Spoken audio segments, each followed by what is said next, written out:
I just watched Osama bin Laden's video addressed to America, and one thing that sort of struck me throughout the whole of it was the strength of his belief.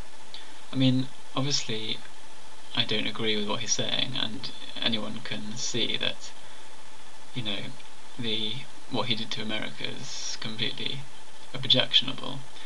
But at the same time, it's quite fascinating to see that he really does believe, that what he's done is utterly justified. And in the same way, when you speak to some Christians, they'll completely overlook, the Crusades or whatever. I mean, if you went back in time, they would say it's fine, this is the word of God, this is allowed, and it's all because it's sort of entwined with their religion. It's perfectly right. It's completely justified. And I find it's just fascinating the way people believe in something so strongly.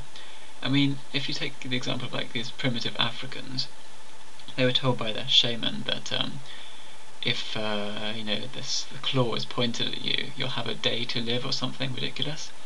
And they believed this so strongly. I mean, this is sort of a religion for them. They believed this, that if the shaman pointed the wonder or the claw at them, then they would die. And they did. They just start wasting away.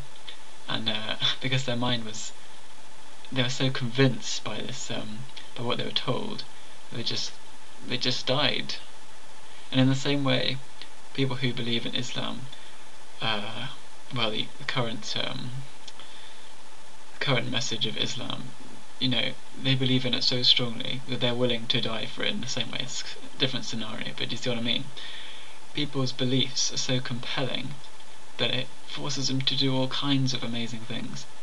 And that just fascinates me. I mean, for example, if I were to say, in fact the universe was created by a giant purple jelly, and the purple jelly dictates that every Sunday I should wear a bowler hat, and if I see someone looking at me askance, I should beat him with my bowler hat.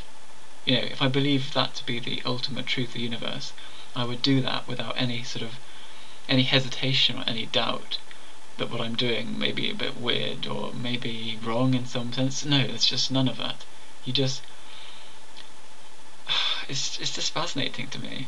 I mean, when I watched Osama bin Laden video, although I think the man is despicable, really, and what he's done to America it can't be condoned in any way, it's still really compelling to see that he doesn't, he's not he is, I suppose, he's gloating over it a bit, but at the same time, this is just the natural course of events for him. This is what needs to be done to reinstate Islam, and I think that's just fascinating.